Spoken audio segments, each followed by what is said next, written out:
Hello everyone, welcome to अपना सपना JRF and welcome to daily one question practice series for part C for upcoming CSIR Net Life Science दिसंबर 2023। आइए video शुरू करते हैं और देखते हैं आज कौन से क्वेश्चन को हम प्रैक्टिस करने वाले हैं। तो देखिएगा आज की इस वीडियो में जो क्वेश्चन हमारे सामने है ये जून 2023 शिफ्ट 2 का क्वेश्चन है और आया है यूनिट नंबर 11 जो कि है एवोल्यूशन। वहां से क्वेश्चन आया हुआ है, मैचिंग टाइप क्वेश्चन है, कॉलम एक्स है, कॉलम वाई है। कॉलम एक्स के अंदर आपको दिया गया है एवोल्यूशन के लिए जो आइडिया और साइंटिस्ट का नाम, और कॉलम वाई के अंदर उस आइडिया का डिस्क्रिप्शन आपको दिया है। मैच करके बताना है कि कौन सा ऑप्शन सही है। ओके, कॉलम एक्स में दिया है modern synthesis by Julian Huxley, और बी में दिया है phyletic gradualism by Charlie Darwins, और सी में दिया है punctuated equilibrium by Stephen J Gould and Niles Eldredge, और डी में दिया है coalescent model inspired by Wright Fisher model. अब इनके बारे में आपको बताना है कि इनका डिस्क्रिप्शन क्या है। सबसे पहले बात कर लेते हैं अबाउट द फाइलेटिक ग्रेजुअलिज्म जो कि डार्विन ने दिया था। ठीक है, फाइलेटिक और पंक्चुएशन। देखिएगा फाइलेटिक क्या होता है, यहाँ समझते हैं फाइलेटिक को। तो phyletic gradualism is a hypothesis about the pattern of evolution. ये एक ऐसा हाइपोथेसिस है, एक ऐसी थ्योरी है जो बताती है कि एवोल्यूशन कैसे हुआ होगा। पैटर्न ऑफ एवोल्यूशन मतलब चीजें जो एक नई स्पीसीज बनी है वो किसी पुरानी स्पीसीज से कैसे बनी होगी, पैटर्न क्या रहा होगा एवोल्यूशन का। किसने दिया था? ये डार्विन ने दिया था। जैसे कि नाम से इंडिकेशन है ग्रेजुअलिज्म, मतलब कि ग्रेजुअल, धीरे धीरे चेंज होता है। एक पुरानी स्पीसीज है उससे एक नई स्पीसीज बनती है धीरे धीरे, बिल्कुल फास्ट नहीं है कि एकदम से बन जाती है, धीरे धीरे बनती है। ठीक है, evolution has a fairly constant rate. इसमें लिखा है, पॉइंट ये है कि एवोल्यूशन जो है वो कांस्टेंट रेट से होता है, मतलब धीरे धीरे होता है। अगर अभी 2 का चेंज आया है तो आगे फिर 4 का, मतलब कि आगे 4 होंगे, फिर 6 होंगे, तो 2 का चेंज आएगा। मतलब तो ये क्या है, कांस्टेंट रेट से होता जाता है। New species arise by the gradual transformation of ancestral species. जो पहले स्पीसीज है उससे एक नई स्पीसीज कैसे बनती है? धीरे धीरे ट्रांसफॉर्मेशन से, धीरे धीरे छोटा छोटा सा चेंज होता है, ग्रेजुअल ट्रांसफॉर्मेशन होती है। थर्ड पॉइंट कहता है कि the rate of evolution during the origin of new species is much like that an any other time. मतलब कि मानो ये पुरानी स्पीसीज है उससे कोई नई स्पीसीज बनी है, ऐसी बन गई है स्क्वायर में, ये सर्कल में थी, ये स्क्वायर में थी, तो जब वो इसमें कन्वर्ट हो रही होती है तो बिल्कुल जो लास्ट स्टेप है जब ये कन्वर्ट होती है तो ये बिल्कुल धीरे धीरे ही होती है, बिल्कुल फास्ट नहीं है। जैसे कि आप इस डायग्राम में देख सकते हैं, मानो ये एक एंसेस्ट्रल स्पीसीज है जो पहले थी, और उससे हमें 2 मिली है, एक वाइट वाली मिली है और एक मिली है ये डार्क ब्राउन, इससे मिले हैं दोनों। तो धीरे धीरे चेंज हुआ है, पहले ये थोड़ा सा ऑरेंज हुआ, फिर ये थोड़ा सा येलो की साइड हुआ, फिर हल्का सा वाइट हुआ और फिर वाइट हो गया। मतलब ऐसा नहीं कि तुरंत ऑरेंज से वाइट में कन्वर्ट हो गया, नहीं, ये धीरे धीरे कन्वर्ट हुआ है, फिर ऑरेंज, फिर येलो, फिर लाइट येलो, फिर वाइट हो गया। इधर अगर बात करें तो ये डार्क की तरफ चला है, मतलब ऑरेंज से थोड़ा सा डार्क रेड हुआ, फिर थोड़ा सा और डार्क हुआ और फिर ये डार्क ब्राउन हो गया। ठीक है, तो धीरे धीरे चेंज हुआ है। This is called phyletic gradualism जो कि डार्विन ने दिया था। ओके, इसके बाद एक और है जो इसका जस्ट अपोजिट है। ये जो हमने पढ़ा ना ग्रेजुअलिज्म, इसका जस्ट अपोजिट है ये पंक्चुएशन। इसमें देखो क्या लिखा है, ये दिया है नाइल्स एल्ड्रेज ने और स्टीफन जे गोल्ड ने। accepted the sudden appearance of new form as a scientific fact and explained it with their theory punctuated equilibrium।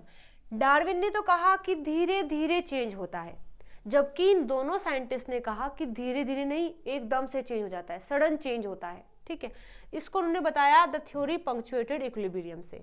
इन्होंने कहा कि जो स्पीसिएशन है is more likely at the edge of a population where a small group can easily become separated geographically from the main body and undergo change that can create a survival advantage and thus produce a new non interbreeding species।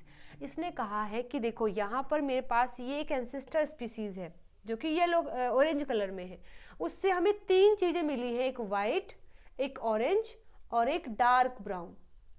लेकिन आप देख सकते हैं कि ये धीरे धीरे नहीं चेंज हुआ है, डायरेक्ट चेंज कर दिया है। मतलब ऑरेंज से सीधा वाइट बना, वाइट से ये पूरा वाइट बन गया।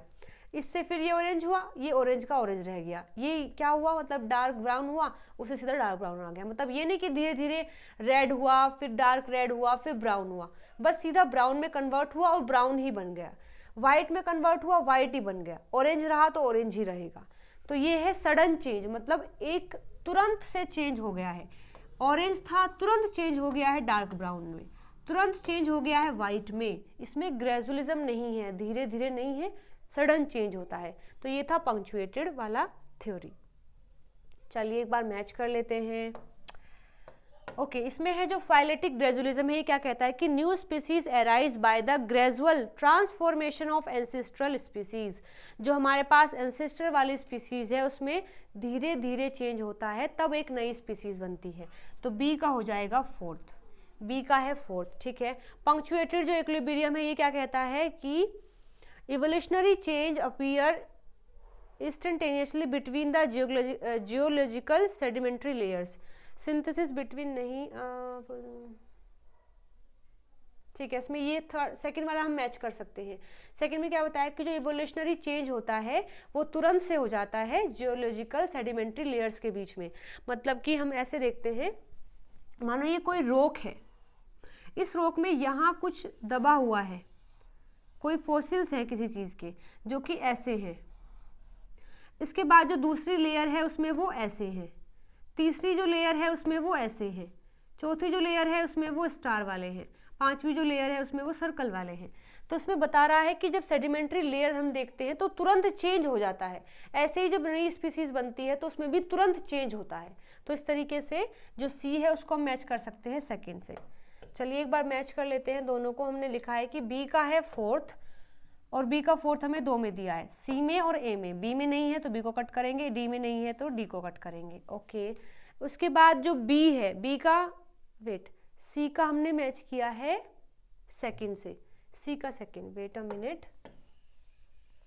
मिनट, जो बी है, बी को मैंने मैच किया है फोर्थ से, बी को मैंने मैच किया है फोर्थ से, ठीक है, बी को मैंने मैच किया है फोर्थ से और सी को मैच किया है सेकंड से। तो सी का सेकंड मतलब ये भी चला गया, तो ये हमारा आंसर आ गया सही, फर्स्ट वाला, ठीक है।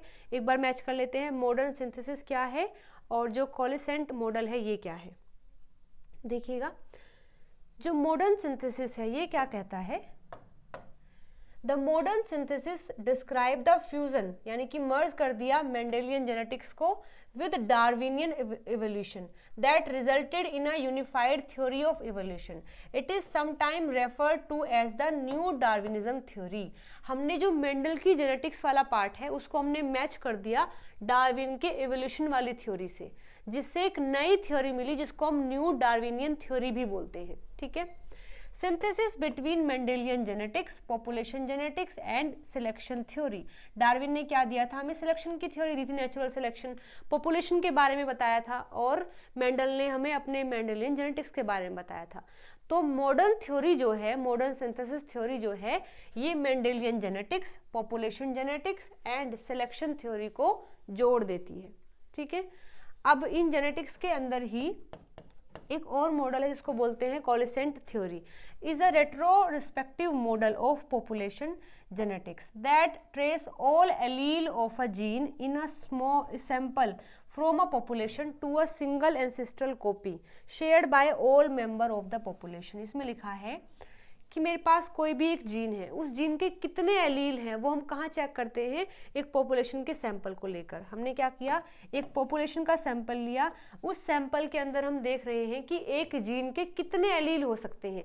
जैसे देखो, अगर हम ब्लड ग्रुप की बात करते हैं, जीन तो एक ही है आई, उसमें एलील 3 हो जाते हैं, IA, IB और IO, ठीक है।